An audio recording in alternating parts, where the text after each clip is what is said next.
You don't need a crowd to know you've been marked.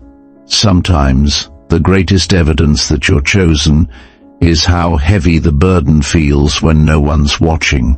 You smile in public, but deep inside you're carrying something sacred, something weighty, something you didn't ask for but can't put down.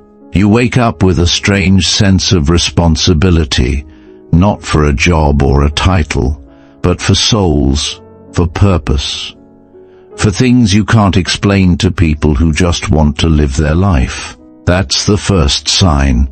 You feel accountable for a spiritual assignment that hasn't even fully unfolded yet. Romans 8:19 says, "All creation waits with eager longing for the revealing of the sons of God." And deep in your spirit you know you're one of the ones creation is groaning for, even if you're still learning how to walk in it. The second sign is that you're misunderstood constantly, not just by strangers, but by those closest to you. You try to share your convictions, your urgency, your boundaries, but they don't get it. They think you're being too deep, too intense, or too serious, but what they can't see is that God whispered things to you in the dark that altered your whole perspective. When you're chosen, even your silence feels loud in the spirit realm. You walk into rooms and shift the atmosphere without trying, and people either draw to you or get uncomfortable because spiritual light exposes what's hidden. It's not pride, it's presence. The third sign is that your life is constantly sifted. The things others get away with, you get corrected for. The people around you seem to prosper in compromise, but your shortcuts always come with consequences. That's not coincidence, it's divine discipline. Hebrews 12:6 says, "For the Lord disciplines those he loves, and he punishes each one he accepts as his child." That means when you're chosen, you're also chastened, not out of anger, but because you're being trained for something higher.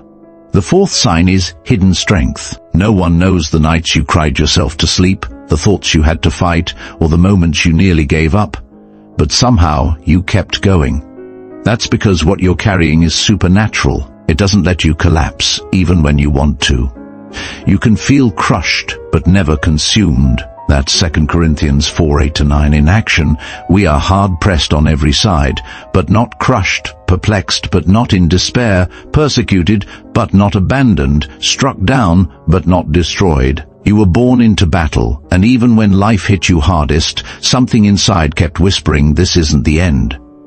The fifth sign is spiritual resistance, because the enemy knows who you are even before you fully do. You find yourself under attack, not because you're weak, but because you're dangerous to darkness. The warfare is proof of your anointing.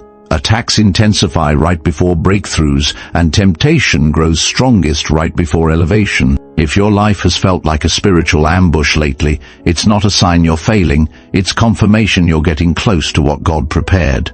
You've been carrying a holy burden, and while others chase applause, you've been cultivating oil in private. That oil costs something. It costs comfort, relationships, and sometimes even your reputation. But here's the truth. God never wastes a burden. The weight you feel now is preparing you to carry glory later. So when your heart grows weary and your hands tremble under the pressure, remember, you were not called to ease, you were called to impact. Don't let the hidden weight make you think you're forgotten. You're not cursed, you're trusted. And to be trusted by God with pain, process, and purpose, that's the greatest honor of all. And then there are the moments you feel like disappearing, not because you're weak, but because the crushing feels unbearable, and no one sees the cost of obedience. That's the sixth sign. You carry a burden that feels invisible to the world, but unforgettable to your spirit. You walk around with a holy ache, not for success, not for validation, but for something deeper. Revival, purity, deliverance. The kind of move of God that breaks chains and sets atmospheres ablaze. It's not that you're overthinking life, it's that you're spiritually sensitive to what others ignore. You feel the shift in the room before anyone speaks. You sense when someone's smiling but battling demons in silence. You get stirred by what seems small to others, because your spirit is wired for the eternal. And that makes your life uncomfortable. You can't sit in compromise. You can't watch filth without grieving. You can't fake your way through Sunday and call it spiritual. When you're truly chosen, apathy dies and discernment awakens. You start seeing the warfare behind the flirtation, the deception behind the opportunity, the danger behind the delay. That's a gift, but it comes with isolation. Don't be surprised when God hides you. That's the seventh sign, a divine hiding season. Chosen ones don't get thrust into the spotlight overnight. They go through caves, deserts, obscurity. Just like David was anointed but sent back to sheep. Just like Joseph was destined for rulership but thrown into prison, you too will be trusted with vision but tested in silence. In those seasons, it feels like God forgot your name, but what's really happening is transformation. He's breaking what would have broken you later. He's pruning pride before promotion. He's teaching your hands to war before he hands you a platform. Because when the mantle comes, it's not a costume, it's armor. And only those who've been broken can carry power without abusing it. You've cried out, God, why is it so heavy? But the weight is proof that it's holy. You've been entrusted with something dangerous to hell and precious to heaven. Don't drop it. Don't curse the process. Don't confuse delay with denial. You're not late. You're in training. And when the time comes, when the veil lifts, when the doors open, the world won't just see your gifting, they'll feel your oil. Because this burden didn't crush you, it prepared you. And the pain didn't break you, it revealed you. So hold on, keep walking, keep praying in the dark, keep fasting when no one notices, keep choosing purity when it would be easier to fall, keep worshipping when your voice is shaky.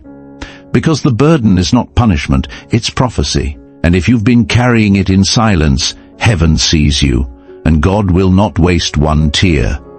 What feels like crushing today will shine like glory tomorrow. Just don't quit. You were chosen for this.